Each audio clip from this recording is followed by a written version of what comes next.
മുട്ട ചേർക്കാതെ പ്രഷർ കുക്കറിൽ വളരെ എളുപ്പത്തിൽ എങ്ങനെ ബട്ടർ സ്കോച്ച് കേക്ക് ഉണ്ടാക്കുന്നതെന്ന് നോക്കാം. അതിനുവേണ്ടി ഞാനിവിടെ പ്രഷർ കുക്കറിൽ ഏകദേശം 3/4 കിലോയോളം ഉപ്പ് ഇവിടെ എടുത്തു വെച്ചിട്ടുണ്ട്. ഈ ഉപ്പ് നന്നായിട്ട് ചൂടാക്കാൻ വേണ്ടി വെക്കണം. ഞാനിതൊരു മീഡിയം ഫ്ലെയിമിലാണ് ഇപ്പോൾ വെക്കാൻ പോകുന്നത്. ഈ ഉപ്പ് ഞാൻ കുറേ പ്രാവശ്യം യൂസ് ചെയ്തതുകൊണ്ടാണ് ഇങ്ങനെ പിങ്ക് കളറിലിരിക്കുന്നത്. ഈ ഉപ്പിൻ്റെ മുകളിൽ ഇതുപോലൊരു മൂടിയും കൂടി വെച്ച് കൊടുക്കുക. ഇനി ഇത് നമുക്ക് അടച്ച് വെച്ചിട്ട് വേണം പ്രീ ഹീറ്റ് ചെയ്യാൻ വെക്കാൻ വേണ്ടി. ഇത് പ്രീ ഹീറ്റ് ചെയ്യുന്ന സമയത്ത് ഞാൻ ഇതിൻ്റെ ബെൽറ്റ് ഊരുന്നില്ല. ഈ ബെൽറ്റ് ഇട്ടിട്ട് തന്നെയാണ് ഞാനിത് അടച്ച് വെച്ച് പ്രീ ഹീറ്റ് ചെയ്യുന്നത്. ഇതിൻ്റെ മുകളിലുള്ള വെയിറ്റ് നമ്മൾ യൂസ് ചെയ്യില്ല. വെയിറ്റ് ഇടാതെ വേണം കേക്ക് ഉണ്ടാക്കാൻ. ഞാനിത് തീ ഓൺ ചെയ്ത് വെച്ചിട്ടുണ്ട്. ഇനി നമുക്ക് കേക്ക് ഉണ്ടാക്കാനുള്ള പാനിൽ ബട്ടർ പുരട്ടിയെടുക്കാം. പാനിൻ്റെ എല്ലാ ഭാഗത്തും ഇതുപോലെ ബട്ടർ പുരട്ടി കൊടുക്കാം. അതിനുശേഷം ഈ പാനിൻ്റെ അളവിൽ കട്ട് ചെയ്തെടുത്തൊരു ബട്ടർ പേപ്പർ ഇതിൻ്റെ മുകളിൽ വെച്ച് കൊടുത്ത് നമുക്ക് മാറ്റി വെക്കാം. ഞാനിവിടെ 3/4 കപ്പ് പാലെടുത്തിട്ടുണ്ട്. 250 മില്ലി ലിറ്റർ അളവിലുള്ള കപ്പിൻ്റെ അളവിന് 3/4 കപ്പ് പാലാണ് എടുത്തിട്ടുള്ളത്. ഇതിലേക്ക് 2 ടീസ്പൂൺ വിനെഗർ ഒഴിച്ചു കൊടുക്കാം, വൈറ്റ് വിനെഗർ. എന്നിട്ട് ഈ പാലും വിനെഗറും കൂടി നന്നായിട്ട് മിക്സ് ചെയ്ത് നമുക്ക് അടച്ചു വെക്കാം. ഒരു 10-15 മിനിറ്റ് കൊണ്ട് ഇത് നമുക്ക് നല്ലൊരു ബട്ടർ മിൽക്കായിട്ട് കിട്ടും. ഇനി നമുക്ക് ഇതിലേക്ക് ആവശ്യമുള്ള മൈദ അല്ലെങ്കിൽ ഓൾ പർപ്പസ് ഫ്ലോർ എടുക്കാം. ഞാനിവിടെ 1/4 കപ്പ് മൈദയാണ് എടുത്തിട്ടുള്ളത്. 1 കപ്പും പിന്നെ ഒരു 1/4 കപ്പും എടുത്തിട്ടുണ്ട്. 1/4 കപ്പ് മൈദക്ക് 1 ടീസ്പൂൺ ബേക്കിംഗ് പൗഡർ ചേർക്കുക, 1/4 ടീസ്പൂൺ ബേക്കിംഗ് സോഡ, 2 നുള്ളുവരെ ഉപ്പ് ചേർക്കാം, 3/4 കപ്പ് പൊടിച്ച പഞ്ചസാര. പൊടിച്ചതിന് ശേഷം 3/4 കപ്പ് എന്ന രീതിയിലാണ് എടുത്തിട്ടുള്ളത്. ഇതെല്ലാം കൂടെ നന്നായിട്ടൊന്ന് മിക്സ് ചെയ്തെടുക്കുക. ഇനി ഇതിലേക്ക് 1/2 കപ്പ് ഓയിൽ ചേർക്കാം. ഞാനിവിടെ സൺഫ്ലവർ ഓയിലാണ് എടുത്തിട്ടുള്ളത്. ഇനി ഇതിലേക്ക് നമ്മൾ റെഡിയാക്കി വെച്ച ബട്ടർ മിൽക്ക് ചേർക്കാം. ഈ പാല് നല്ല കട്ടിയായി വന്നിട്ടുണ്ട് വിനെഗർ ചേർത്ത് വെച്ചതുകൊണ്ട്. ഇതെല്ലാം കൂടി ഒന്ന് നന്നായിട്ട് മിക്സ് ചെയ്തെടുക്കാം. വലിയ ബലം കൊടുത്ത് മിക്സ് ചെയ്യരുത്. ഇതുപോലെ പതുക്കെ ഒന്ന് ഫോൾഡ് ചെയ്തെടുത്ത് മിക്സ് ചെയ്യണം.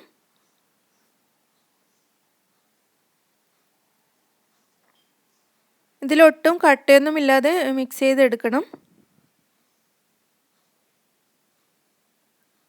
ഇനി ഇതിലേക്ക് 1 ടീസ്പൂൺ വാനില എസൻസ് ചേർത്ത് കൊടുത്ത് അതും കൂടി മിക്സ് ചെയ്യാം.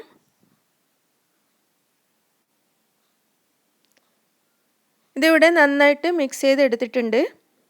ഇനി ഇത് നമ്മൾ നേരത്തെ റെഡിയാക്കി വെച്ച പാനിലേക്ക് ഒഴിച്ചു കൊടുക്കാം.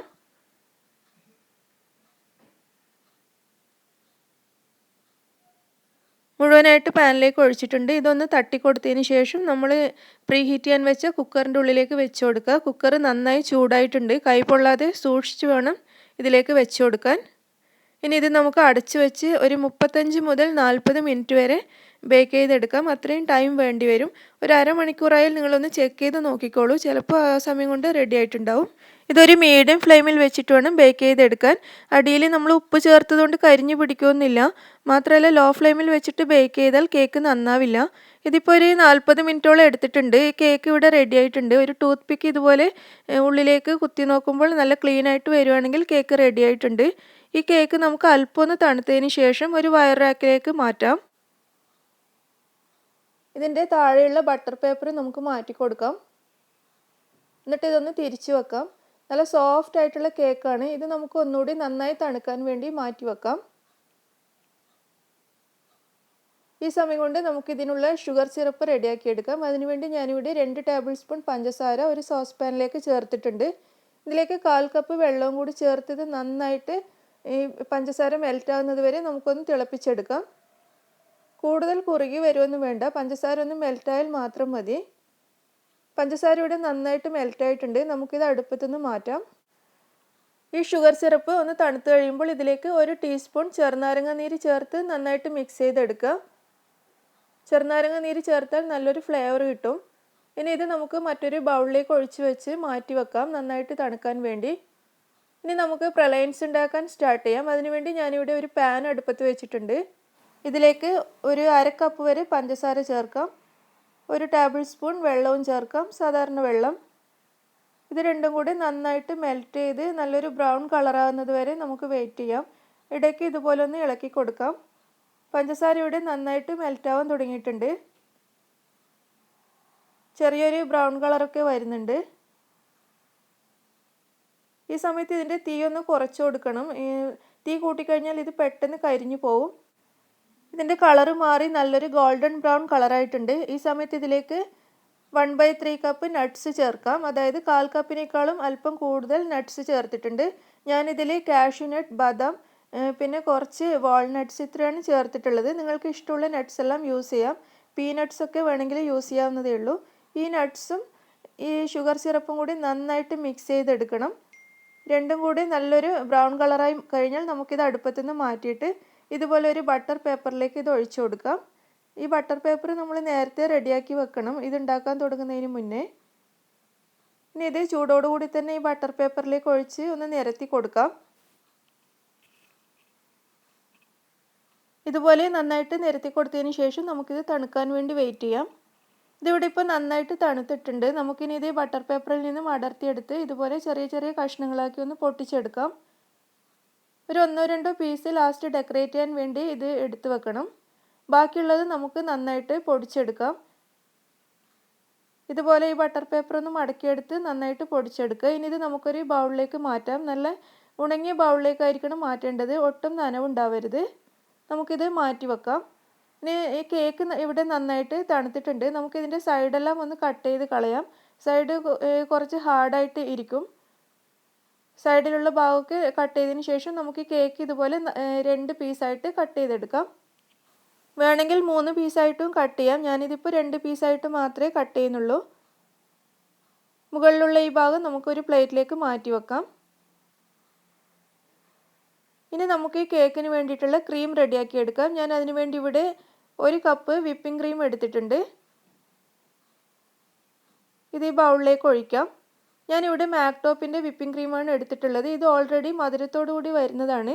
അതുകൊണ്ട് തന്നെ ഞാനിതിൽ എക്സ്ട്രാ മധുരമൊന്നും ചേർക്കുന്നില്ല. കേക്കിന് പറ്റിയ നല്ലൊരു വിപ്പിംഗ് ക്രീമാണിത്. ഇനി ഈ ക്രീം നന്നായിട്ട് ബീറ്റ് ചെയ്തെടുക്കാം. നല്ല കട്ടിയാവുന്നത് വരെ നല്ല ഹൈ സ്പീഡിൽ വെച്ചിട്ട് ബീറ്റ് ചെയ്യാം. നിങ്ങളുടെ കയ്യിൽ മധുരമില്ലാത്ത വിപ്പിംഗ് ക്രീമാണ് ഉള്ളതെങ്കിൽ 1 കപ്പ് വിപ്പിംഗ് ക്രീമിന് 150 ഗ്രാം മിൽക്ക് മെയ്ഡ് ചേർത്ത് കൊടുത്താൽ മതി. ഇതിവിടെ നല്ല കട്ടിയായി വരുന്നുണ്ട്. ഈ സമയത്ത് 1 ടീസ്പൂൺ വാനില എസൻസ് കൂടി ചേർത്ത് കൊടുക്കാം. അതും കൂടി ചേർത്ത് നന്നായിട്ട് ഒന്നുകൂടി അടിച്ചെടുക്കാം. ക്രീം ഇവിടെ നല്ല കട്ടിയായിട്ടുണ്ട്. ഞാനിത് ഓഫ് ചെയ്തിരിക്കുകയാണ്. നമുക്ക് ഈ ബൗള് പുറത്തേക്ക് എടുക്കാം. ഇനി നമുക്ക് കേക്ക് ഡെക്കറേറ്റ് ചെയ്യാൻ തുടങ്ങാം. അതിനുവേണ്ടി ഞാനിവിടെ കേക്കിൻ്റെ 2 സൈഡിലും ബട്ടർ പേപ്പർ വിരിച്ചു കൊടുത്തിട്ടുണ്ട്. അലൂമിനിയം ഫോയിൽ വേണമെങ്കിലും വിരിച്ചു കൊടുക്കാം. ഇനി ഈ കേക്കിലേക്ക് നമ്മൾ റെഡിയാക്കി വെച്ച ഷുഗർ സിറപ്പ് പുരട്ടി കൊടുക്കാം. ഒരു ബ്രഷ് വെച്ച് സ്പൂൺ വെച്ച് എല്ലാ ഭാഗത്തും ഇതുപോലെ ഷുഗർ സിറപ്പ് പുരട്ടിയെടുക്കാം. അതിനുശേഷം നമ്മൾ റെഡിയാക്കി വെച്ച പ്രലയൻസ് ഇതിൻ്റെ മുകളിലേക്ക് അല്പം ഇട്ട് കൊടുക്കാം. ഇനി വിപ്ഡ് ക്രീം ഇട്ട് നന്നായിട്ടൊന്ന് നിരത്തി കൊടുക്കുക. ഒരു കത്തി വെച്ചോ അല്ലെങ്കിൽ കേക്ക് ടൂൾ ഉണ്ടെങ്കിൽ അത് വെച്ചിട്ടോ നന്നായിട്ടൊന്ന് നിരത്തി കൊടുത്തതിന് ശേഷം രണ്ടാമത്തെ പീസ് കേക്ക് ഇതിൻ്റെ മുകളിലേക്ക് വെക്കാം. ഇതിൻ്റെ മുകളിലും ക്രീം ചേർത്ത് നന്നായിട്ടൊന്ന് എല്ലാ ഭാഗത്തും സ്പ്രെഡ് ചെയ്ത് കൊടുക്കാം. ഇതിൻ്റെ മുകളിൽ വീണ്ടും പ്രലയൻസ് ചേർക്കാം. വീണ്ടും ക്രീം ചേർത്ത് പ്രലയൻസിൻ്റെ മുകളിൽ വീണ്ടും ക്രീം ചേർത്ത് ഇതുപോലെ നന്നായിട്ട് എല്ലാ ഭാഗത്തും ഈ കത്തി വെച്ചിട്ട് നിരത്തി കൊടുക്കാം. ഈ കേക്ക് കവർ ചെയ്യുന്ന രീതിയിൽ എല്ലാ ഭാഗത്തും ഈ ക്രീം പുരട്ടി കൊടുക്കണം. ഇനി ഒരു പൈപ്പിംഗ് ബാഗ് എടുത്ത് അതിലേക്ക് ക്രീം ആഡ് ചെയ്യാം. ഇതുപോലെ ഒരു കപ്പിലോ ഗ്ലാസ്സിലോ വെച്ചതിന് ശേഷം ക്രീം ചേർക്കുകയാണെങ്കിൽ നമുക്ക് എളുപ്പത്തിൽ പൈപ്പിംഗ് ബാഗിൻ്റെ ഉള്ളിലേക്ക് ക്രീം ചേർക്കാൻ കഴിയും. എന്നിട്ട് നമുക്ക് ഇഷ്ടമുള്ള രീതിയിൽ ഇതൊന്ന് ഡെക്കറേറ്റ് ചെയ്തെടുക്കാം. ഞാനിവിടെ ചെറിയ ചെറിയ ഫ്ലവേഴ്സ് ആയിട്ടാണ് ഇത് ചെയ്യുന്നത്. നിങ്ങൾക്ക് ഇഷ്ടമുള്ള രീതിയിൽ ഇത് ഡെക്കറേറ്റ് ചെയ്യാം. പൈപ്പിംഗ് ബാഗിൻ്റെ ഉള്ളിൽ നിങ്ങൾക്ക് ഇഷ്ടമുള്ള പൈപ്പിംഗ് നോസിൽസ് ഇട്ട് കൊടുത്ത് നിങ്ങളുടെ ഇഷ്ടത്തിനനുസരിച്ച് ഡെക്കറേറ്റ് ചെയ്തെടുക്കുക. ഞാനിതിൻ്റെ സൈഡിൽ മുഴുവനായിട്ട് ചെറിയ ചെറിയ ഫ്ലവേഴ്സാണ് ചെയ്യുന്നത്. അതിനുശേഷം ഇതിൻ്റെ മുകളിലായിട്ട് ഇതുപോലെ ഒരു റൗണ്ട് വരക്കാം. മുകൾ ഭാഗത്ത് അല്പം വലിയ ഫ്ലവേഴ്സാണ് ചെയ്ത് കൊടുക്കുന്നത്.